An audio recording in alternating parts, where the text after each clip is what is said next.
I can't believe Nikon or Nikon, depending on your region, finally made this camera. Hello everyone, my name is Andrei Dima, I'm a professional travel photographer and video maker, and today I'm going to review the beautiful Nikon ZF. People that follow the channel from the beginning know I used Nikon cameras before Fujifilm. My favorite Nikon camera is the D850. I used Nikon and Fujifilm cameras side by side for a couple of years, and at the beginning of this year I switched to Fujifilm. And now I'm back using two different systems. I couldn't help myself not buying this camera because my second film camera and the camera that started my passion for photography was the Nikon FM2, and I used Nikon cameras for more than 10 years professionally and missed one a bit. So this was the perfect opportunity to get a Nikon camera alongside my Fujifilm ones. Another reason is that my X-T5 shutter dial broke and the camera is at Fujifilm for repair, and it seems it is going to take a while until I get my camera back, and I couldn't work with just one camera. I know some of you want a comparison with the X-T5, and I am going to do that once the X-T5 comes back from repair. I know they are in different categories, but there are things we need to talk about. But now let's start the review. It's a beautiful looking camera. I traveled with it recently from Valencia to Madrid and then to Oviedo, Spain, and I was asked by a bunch of people what film do I use with this camera. They were stunned when I told them this is not a film camera. What can I say? Nikon nailed the retro look with this one. It is just gorgeous, and it gives me the feeling that Fujifilm cameras give me, to pick it up and go out and enjoy photography. I enjoyed having this camera with me on my last trip. You can hold the camera easily for short periods of time with one hand without the extra grip.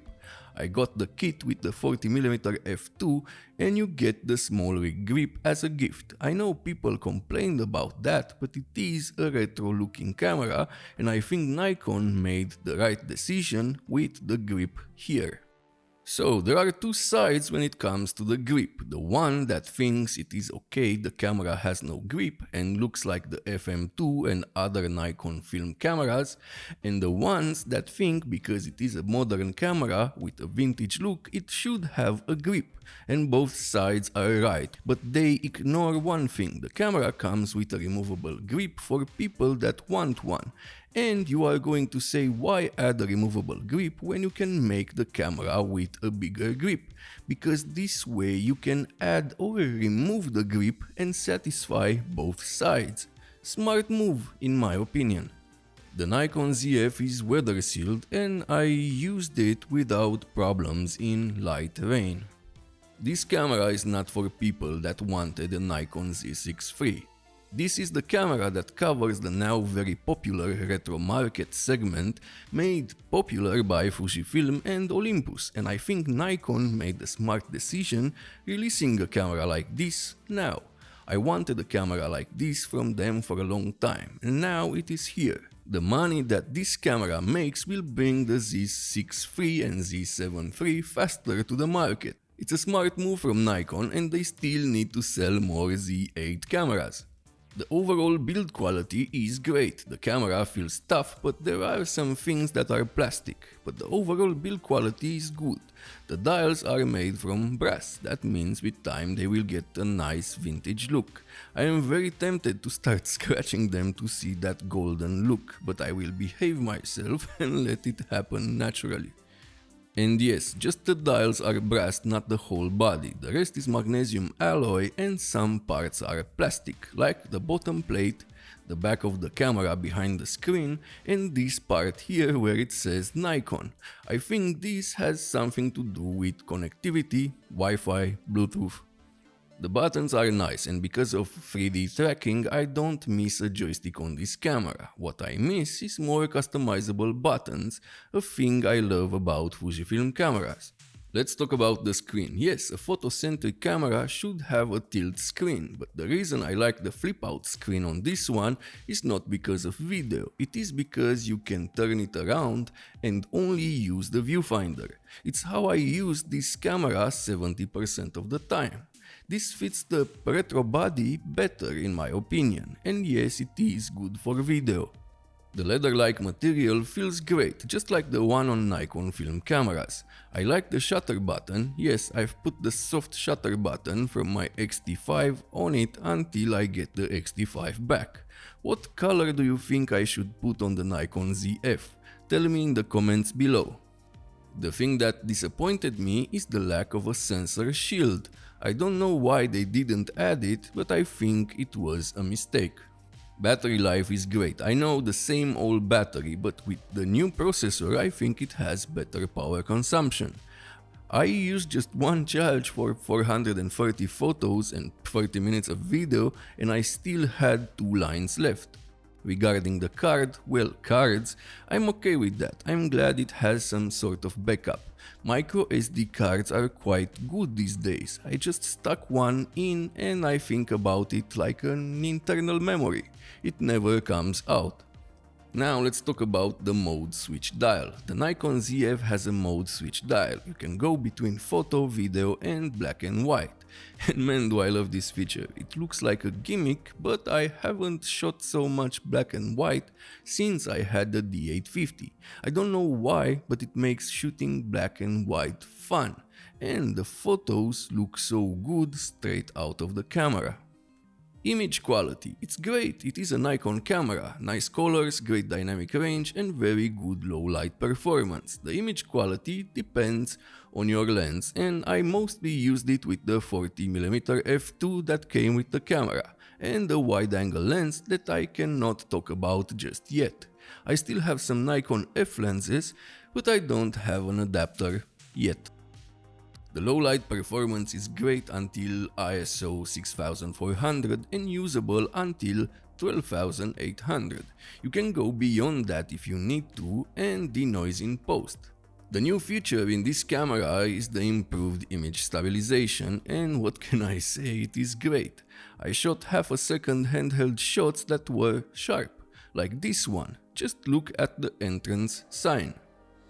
I haven't found a way to test the new IBIS function where the IBIS works with the focus point, but overall it is the best image stabilization I used with a camera so far. Another new feature in the Nikon ZF, and one all camera brands should implement from now on, that is the use of eye detection while using manual focus to achieve perfect focus. That is a great feature to use with your vintage lenses.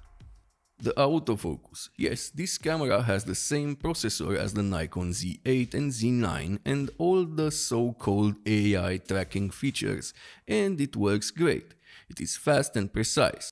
But the great thing about this camera is the autofocus in low light. It's just great. I don't know what they did, but it can focus on a face in almost pitch black. Okay, do I wish it had more megapixels? Sure, but 24 is more than enough. It is true I prefer higher megapixel cameras, but for what I am going to use this camera, I am okay with 24. But wait, there's more. Nikon finally added pixel shift in a camera. You can take a 96 megapixel photo composed from 16 or 32 shots. While this technology is not perfect because you get weird pixelation where subjects move, it is still a nice addition. After testing the pixel shift, I have to say a couple of things. First, do a pixel mapping before starting using it. You will get better results. Nikon recommends it in the manual and it gave me better results. Second, the NX editing software recognizes these files automatically, so you don't need to worry about which photos to merge. Yes, you need to merge the photos in post. It doesn't work in camera. This is going to be a great feature for architecture and macro photographers, and I hope they improve it in the future for better results when it comes to landscape.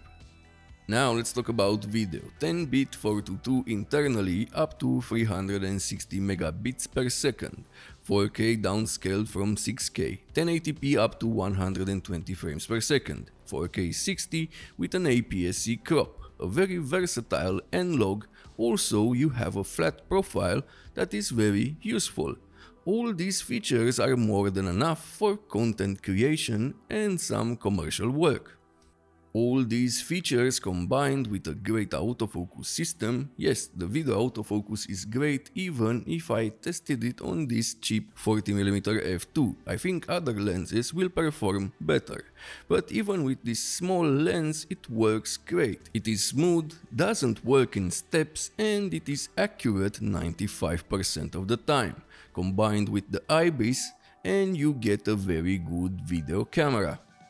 Almost forgot, as you can see in my autofocus test footage, you can use waveforms to expose your footage. I wanted a camera like this one for a long time, and I mean from Nikon. Fujifilm already filled that need for me for years now, but I wanted something from Nikon as well. Now that they released this camera, they need to come out with some weather-sealed compact primes with aperture rings. Second, I would love some custom digital profiles. And finally, more video options like 4K DCI. I'm okay with DCI just for the 24 frames per second. This is not a Fujifilm killer like some people stated online, and I think it was never intended to be. People that buy Fujifilm cameras have other reasons than full frame and a retro look, small lenses and compact cameras, color science and film simulations, and so much more. I think these cameras target different people, and in a world of boring rehashed cameras, this is a breath of fresh air. I think Nikon did justice to its film cameras, and I am glad I got one. If this video was helpful, please subscribe and ring the bell to get notified when I release new videos, and if you want to support the channel even more, use the links in the description at no extra cost to you. See you next time.